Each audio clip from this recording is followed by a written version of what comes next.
발제 들어가기 전에 이게 설문으로 한 이유가 있는데요. 그러니까 뭐 강사님을 초빙을 해야 되냐 이런 뭐 논의를 하다가 보니까 이게 사실은 뭐또 어느 강사님을 딱 초대해가지고 될 수 있는 사안이 아니더라고요. 그리고 또 우리 교회에 이제 또 수십 년 동안 또 예? 종교 생활 해오신 또 우리 또 전문가도 많고 하니까 오히려 이제 성도님한테 여쭤보자 이런 아이디어가 나와가지고 그러니까 이 발제를 이제 설문으로 해가지고 한번 만들어 보자라고 해서 이렇게 만들었습니다. 그래서 이제 설문 그 결과에 대해서 다 한번 들어가 보겠습니다. 그 첫 번째 그 귀하의 연령대는 무엇입니까?라고 물어봤는데 4, 5, 60대가 3분의 2예요. 그러니까 또는 기본적으로 70대까지 해서 젊은 층에서 얘기하는 꼰대들이 대답을 한 거라 감안해가지고 들어주셨으면 하겠습니다. 그리고 이제 기독교 신앙을 가지게 된 계기가 무엇이냐? 모태 신앙이냐? 아니면 전도받았냐? 이 내용도 보면 우리 교인들은 기본적으로 예상에는 한 반반 정도 나올 줄 알았는데 모태 신앙보다는 전도 받은 분이 훨씬 많더라고요. 그러니까 이제 전도를 받아봐서 이제 그 효용성을 아시니까 전도 많이 하시면 됩니다. 그리고 이제 기아에 전도한 사람이 누구냐? 여기 뭐 되게 여러 가지 있는데 기본적으로 가족하고 뭐 지인들 답니다 그냥 지인들하고 가족과 뭐 친척 친구 뭐 빼면 아무도 별로 없다고요. 그러다 보니까 그 전도하실 때 주위에 가까운 사람을 찾아가지고 전도하시는 게 맞다. 그러니까 그렇게 그런 결과입니다. 그리고 출석하게 된 시작한 기간 그 나이를 물어봤는데 여기 보니까 이제 압도적으로 보면은 이제 10세에서 그 20세 이하죠. 되게 많아가지고 젊었을 때 이제 시작한 게 한 분이들이 대부분이더라고요. 그러니까 이 수치는 주일학교하고 어린이, 청소년, 청년부 활성화가 얼마나 중요한지 보여주는 수치라고 생각합니다. 그래서 이제 우리가 선교 방향으로 잡을 때 이제 이 연령층을 좀 많이 공약이라고 하면 되겠나? 공약을 좀 해야 이제 우리 교회 발전에 좀 있을 것 같습니다. 그리고 신앙훈련 또는 이제 성경 공부를 체계적으로 한 경험이 있느냐 이제 여쭤봤는데 이 수치는 사실 생각보다는 이제 아니오가 많잖아요. 근데 다음 6번으로 넘겨주시죠. 예, 보면은 뭐 성서 교육, 뭐 여름 성경학교, 겨울 성경학교, 뭐 수련회 이렇게 보면은 되게 익숙하게 우리가 경험을 좀 많이 해봤던 것도 있어요. 그러다 보니까 아까 봤던 수치보다는 좀 뭐 체계적이라기보다는 성경 공부는 많이 하셨지 않습니까, 그죠? 그러니까 그렇게 좀 봤으면 될 것 같아요. 그러니까 저도 만약에 뭐 체계적인 성경 공부를 안 했다라고 생각을 했었는데 뒤에 보니까 이 정도면 나도 많이 한 거다라는 생각이 들더라고요. 그러니까 그래서 이제 그런 걸 생각하면은 우리는 이제 생각보다는 교육을 많이 받았다라고 생각이 됩니다. 그리고 이제 신앙 성장을 위한 훈련 프로그램에 참여할 의사가 있느냐라고 보니까 있음을 나타내는 분들이 60%거든요.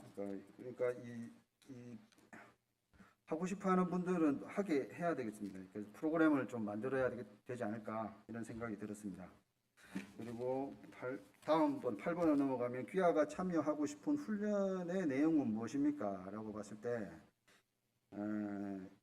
그 위의 사실에서 성경에 대한 이해와 예수님의 제자된 삶을 갈구하는 성도님들을 위해서 프로그램을 만들어야 되겠다. 되게 압도적으로 두 개가 많거든요. 그래서 이제 이거를 프로그램 만들 때 좀 감안을 해서 프로그램을 만들자. 뭐 이런 생각이 들었습니다. 다음 9번 귀하가 훈련에 참여하고 싶지 않다면 그 이유는 무엇입니까? 보나 이것도 예상되는 바였는데 시간이 없어서가 뭐 거의 압도적입니다. 그러니까 다른 뭐 것도 있지만은 이거는 이제 뭐 시간과 공간을 어떻게 보면은 초월할 수 있는 온라인이라는 게 있으니까 그거를 좀 활용해 가지고 이제 우리 또 프로그램이라든가 이런 걸 좀 설계해야겠다 이런 생각이 들었습니다. 그리고 이제 새 가족에 관련된 질문을 넘어가서 다음에서 귀하가 주민교회 등록 교인이 된 기간 얼마냐라고 봤을 때 뭐 3년에서 7년, 7년에서 15년, 15년 이상 있는데 뭐 저도 이제 막연하게 생각을 하다가 생각보다는 그래도 좀 뭐 7년 미만이라고 봤을 때 뭐 한 3분의 1 정도는 되잖아요. 3분의 1이 좀 넘는데 좀 새신자 가까운 분들이 있으니까 이분들의 이제 경험이라든가 이런 걸 더 적극적으로 뭐 들어봐가지고 이제 우리 교인들 등록 교인들을 좀 뭐 어떻게 뭐 관리라고 해야 되나 그렇게 좀 해 나가야 될 것 같습니다. 그러니까. 그리고 주민교회 등록 시 이미 신앙이 있었습니까?라는 걸 좀 했는데 뭐 안에 신앙이 있었던 부분이 훨씬 많겠죠. 그런데 앞으로 우리 이제 50년을 생각한다 그러면 이거보다 더 높을 것 같아요. 그냥 대부분 아닐까 싶습니다. 그냥 그 신앙을 가지고 있었던 분들이 우리 이제 주민교회에 오는 경우가 저는 훨씬 많다고 생각합니다. 그러니까 그 부분을 어떻게 보면 이제 그 초신자라기보다는 신앙이 있는 분들을 어떻게 이제 뭐 전도라고 해야 되나, 인도를 해야 되나, 관리를 해야 되나, 여러 가지 이제 그런 거 잘 해야 될 거라고 생각이 됩니다. 다음으로 넘어가서요. 주민교회에 오시게 된 계기는 무엇입니까? 또 이제 보면 되게 다양한데 뭐 다양하지 않습니다. 근데 이거는 다양한데 다양하지 않은 이유가 이게 보면 다 뭐 가족, 친척, 지인이 이게 뭐 세 개의 그 테두리 안에 다 들어갈 수 있는 부분들이 이렇게 되게 많게 보이는 것 뿐이니까 뭐 이것도 아까 얘기한 것처럼 비슷합니다. 다 전도는 가까이서 하는 거라는 게 이제 그런 것 같습니다. 다음으로 넘어가세요. 주민교회 초기 출석 시 교회 적응에 도움이 되었던 요소는 무엇입니까? 보니까 이것도 보면 다양한데 또 다양한 요소가 있지만 다양하지 않습니다. 이거 보면은 크게는 전도한 사람과 신도회, 목사님 등 교육자가 대부분이고 전도한 사람과 신도회 교육자가 너무 부담스럽지 않게 잘 인도해야 된다는. 그러니까 그게 왜냐하면 여기 보면 세 번째, 네 번째 적당한 무관심이라는 게 있잖아요, 그죠? 이게 너무 부담스럽지 않게 이제 좀 좀 관리를 하자, 뭐 이런 내용입니다. 그러니까 그리고 다음번에 5번째, 주민교회 초기 출석 시 교회 적응을 힘들게 했던 요소는 무엇입니까? 이것을 보면 여기도 이제 생각할 부분이 있는데요. 교회의 역사, 교인 등에 대한 정보 부재, 기존 신도들의 가족적이고 매우 친근한 분위기로 인한 소외감, 특정 정치 세력을 옹호하는 분위기가 가장 많은 비중입니다. 이를 고려했을 때 새가족 프로그램을 좀 잘 참고를 해야 되겠다. 이 내용은 또 뒤에 조금 반복되는 경우가 있습니다. 새가족 정착에 도움이 될 자료를 만든다면 꼭 들어가야 될 내용은 무엇입니까? 라고 했을 때도 이제 정보인데요. 교회의 역사와 비전을 알려주는 자료, 신앙 초신자들을 위한 복음의 핵심 내용, 각 신도회 교인과 교육자 소개 자료, 교회의 사회 선교 내용 등을 소개하는 자료를 만들어 비치할 필요성이 있을 거라고 보입니다. 다음으로 전도와 관련된 질문으로 넘어가겠습니다. 귀하는 전도를 해본 경험이 있습니까? 해서 보면 이제 반반이라고 볼 수 있습니다. 반반인데 그러니까 이거는 이제 전도를 안 해본 사람을 하게 만드는 게 또 이제 우리 목표 아닐까 싶습니다.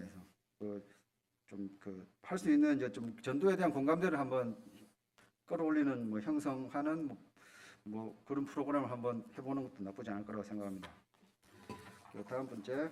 다음으로 귀하가 전도한 사람은 누구이십니까? 이것도 아까 위에서 비슷한 내용입니다. 자꾸 반복되는 건데 이것도 보면은 가족, 친척, 친구, 지인이 대부분입니다. 그러니까 이 부분은 이제 자기들 전도를 한 사람이잖아요. 그 사람 똑같은 비슷한 내용입니다. 또 넘어가겠습니다. 귀하가 전도한 사람은 현재 기독교 신앙 생활을 하고 있습니까? 이게 보면 위에 사실 보면은 출석하고 있다, 아니 출석하고 하고 안 하고를 떠나가지고 신앙을 가지고 있는 비중이 훨씬 높거든요. 그러니까 이거는 뭐 전도는 내가 하지만 관리는 주님이 하신다 이런 느낌으로 그냥 전도만 열심히 하시면 뭐 관리는 어느 정도는 된다 뭐 이런 걸 보여주는 것 같습니다. 그리고 전도 시에 중점을 두고 설득하는 내용은 무엇입니까? 그러니까 이게 되게 가장 이제 많은 거 네 가지를 살펴보면 가장 많은 세 가지 살펴보면 창조주와 주님을 동경하는 삶의 필요성에 대한 설명을 하는 것에 대해서 신앙적 기본적인 지식과 관심이 있는 분들한테는 유효한 방법일 것 같고 인간적인 교류와 소통의 장으로서 교회를 얘기한다면 초신자들한테 뭐 쓰는 방법이라 생각이 됩니다. 그리고 전도 대상을 처한 뭐 고통이라든가 이런 거에 대해서는 내가 알고 있는 사람들한테 뭐 이렇게 뭐 복음을 전파하는 뭐 그런 방법이 아닐까 싶습니다. 다음은 내려가겠습니다. 귀하가 전도를 해본 경험이 없다면 전도를 하지 못하는 이유는 무엇입니까? 라고 했을 때 이게 좀 제가 읽어드려야 될 것 같은데 내용이 조금 잘려가지고요. 여기서 다른 거는 뭐 사실 뭐 없습니다.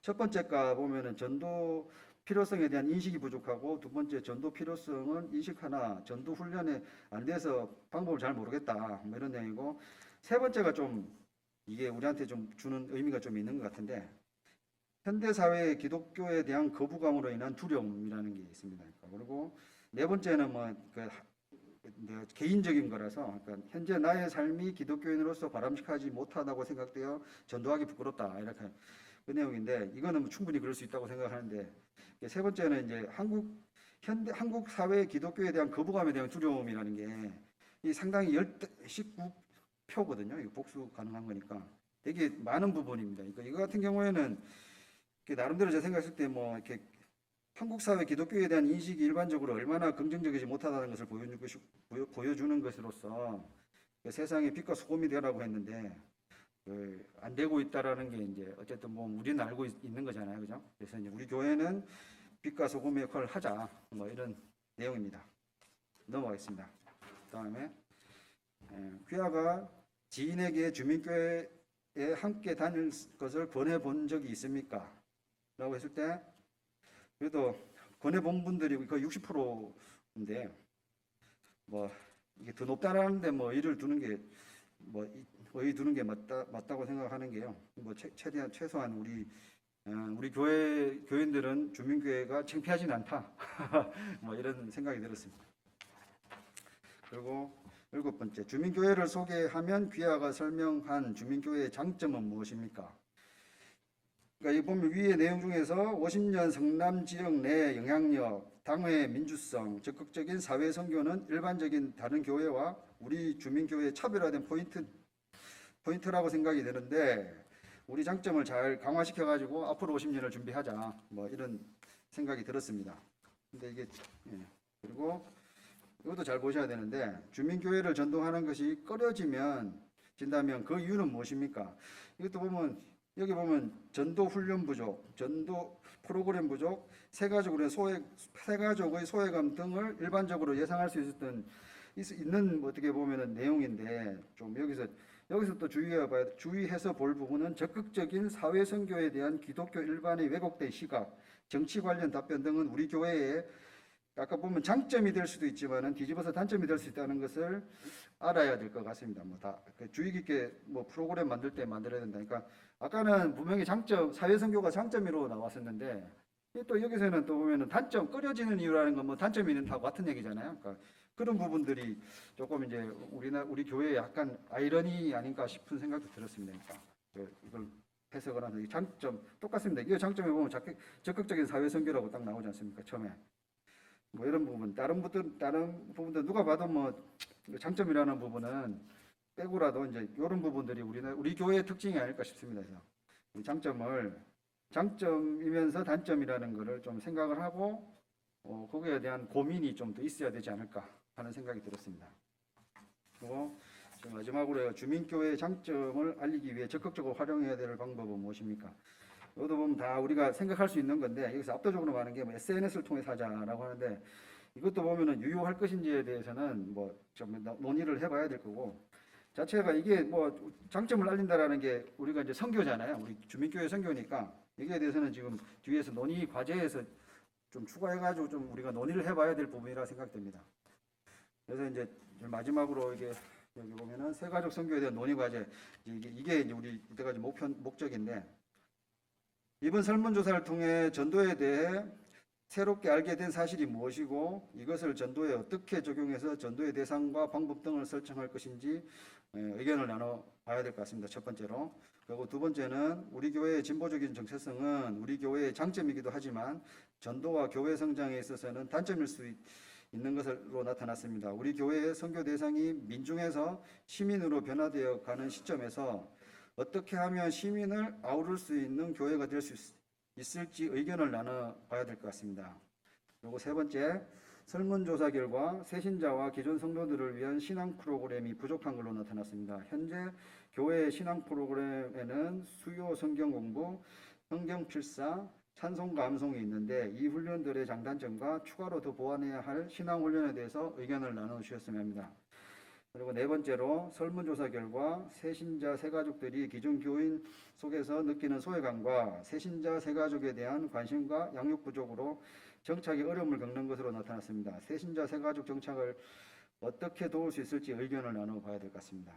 그리고 여기서 이제 저희가 생각하지 못한 부분들도 보면 또 추가해가지고 논의하셔가지고 의견을 주시면은 더 감사할 것 같습니다. 이상입니다. 수고하셨습니다.